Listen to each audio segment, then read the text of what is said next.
Hi everyone, welcome back. So today I got this morning. It came in the post. It's the Lucy Cavendish Faerytale Oracle card deck. Now I have, flicked through it, just kind of like, unstick the cards. I just don't like the noise when they stick together. So the art is by Jasmine Beckett Griffith. This is the box. It's actually quite a nice box actually. I'm gonna flip them out. Oh. Flip the book out. So there's the book. It's just quite straightforward oracle cards, they just tell you. I like how now in this one, when I was flicking through, I like how it's like a little, to-do list, like a bulletin thing, rather than reading through this whole paragraph going, once upon a time, there was a Snow White. She had the ability to be, I don't know, rather than going through a whole storyline of who. Oh, they actually had little, oh, that's nice. They actually had different spreads in here. The Happily Ever After spread. The Celtic Cross spread. This is kind of a more extreme version of the one I do. So you kind of go, this one, you go here kind of thing. Whereas this one is kind of going all here and down here. I don't know this one that well, but I only know the one I do. It's more simplified. This is like the past, present, future one. That's simple. That's actually quite nice, actually, that they gave you a few different, oracle spreads. So that's the book anyway. So we're going to get into the cards now. I left them in order. I haven't shuffled them. I just kind of unstuck them. So there's the backing of them. I have seen another one of hers. I think it's not the vampire one, but the kind of more gothic. I think it's light and dark. And it had a keyhole in the back. And I was like, wouldn't the keyhole kind of make sense for the storybook one? I don't know. Maybe it's just me. So we'll just look around. There's a wire here. Sorry, the thing's charging. The camera's charging, so don't worry. So we have Snow White here. And she represents purity. I don't know why there's a wolf there, because I was like, doesn't Snow White get chased? She doesn't get chased by wolves. I don't know. Maybe it's just not quite as Disney friendly as we thought. There's Snow White. We have Rapunzel. And she represents liberation. Kind of obvious since she was trapped in the tower. The Princess and Pea. And she's sensitivity. Kind of obvious. Again, they're quite... You kind of go with the storyline. So we have Hansel and we have Gretel. I love this when you put them together, they kind of join. So Hansel's survival and Gretel is integrity. I would be too, to be honest. And Hansel, I think, is actually the only boy in this deck, which is actually quite interesting. The poisoned apple.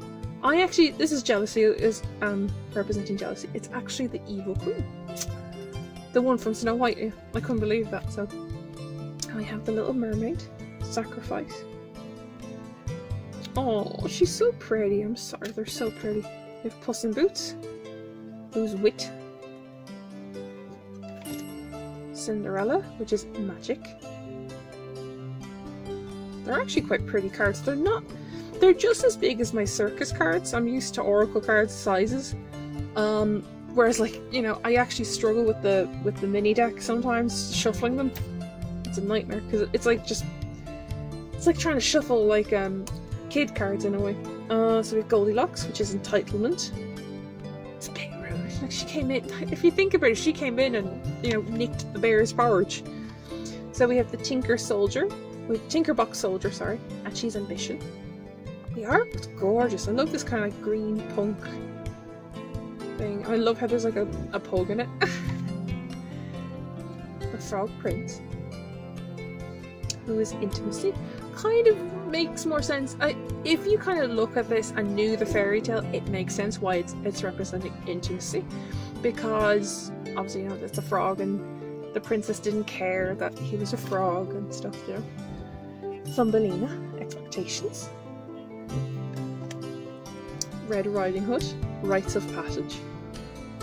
She's kind of badass, especially with the black wolf there at the bottom. The Goose Girl. She's theft.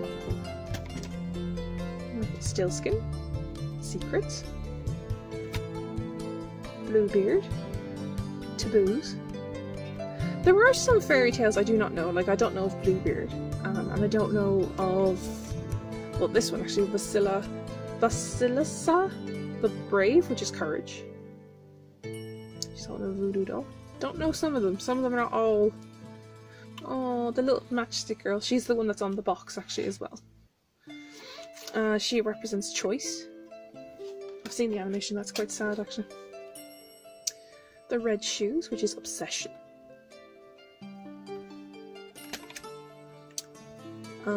The 12 dancing princesses, which is enchantment.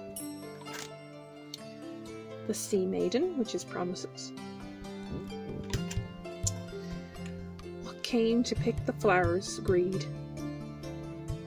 I will say though, near the end they do get kind of dark and a little bit more gothic. Like, she has quite intense eyeliner. And then we have Tamlin, which is battle. It's kind of interesting just seeing like such a cute face and then a machine gun in her arms. Brother and sister, transformation. Snow White and the Red Rose, sister love. I know this is like a kind of a before Snow White was asleep. I think there's a sister or something. I don't know. I heard there's like a movie or something coming over. The Light Princess, ungrounded. Fairies, words. The Rose Elf, revelations. The Day Boy and the Night Girl, balance. The Princess Who Never Smiled, healing. They're quite pretty cards. I just saw a review of them and I went, I need these cards in my life. Sleeping Beauty, awakening. I know one of my friends does have the light and dark one. That's how I know about it. It's quite nice. Verda Parto, wounds. So that's really dark. Like, it's her and she's got a cute skeleton. Oh. Juniper Tree, deception. The White Snake, understanding. Close-ups on this. The Snow Queen, loyalty. I hear squeaking, it's my elbow on the table. The Children of Lear, and it's for voice. Oh, Children of Lear, man. God, that should be a Disney film. Goodness. Fair Brown and Trembling, gifts. The Wood Maiden, trust. Dawn, the Golden Haired, duty. The Nixie of Mill Pond, memory. She represents memory, sorry. The Wild Swans, dedication. Fairy Ointment, the sight. Look at that rainbow, like, oh, the rainbow. Are on the last one, which is Water Salt and its truth. So that's that deck. It's actually really pretty. I'm going to say that I actually enjoyed this deck. By the looks of it, I can't wait to use it. I'm just going to put it back in order.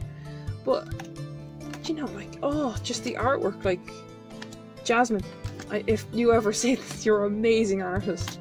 And if I was ever making a tarot, I'll be hiring her. Oh, it'd be so pretty. I'd love to make my own tarot. That'd be actually quite nice. Oracle cards. So yeah, like, that's the deck, really. I'm just going to keep putting this in order. Just so you can have a quick another glance through the artwork. But yeah, oh, just, I'm so glad it came this morning. So I went off to the cinema today, actually. I'm always out and about. I'd rather keep being out rather than staying in, because if you stay in, you're left alone with your thoughts, unfortunately. And your thoughts on your own are not the best thing. Well, you can talk about it, but, you know, I'd rather be out and about, keeping myself busy, and, you know, not worry about what's coming. So that's that deck. I'm gonna, oh no, you're gonna fall. I accidentally put the cards on the foot of the tripod. So yeah, I can't wait to use this deck now, but I will be using my circus deck a bit more, because I was practicing with that, and I actually did find my fairy deck, so I will use my fairy deck a bit more. But that's that review right there, so I will leave it there, and I hope you enjoy.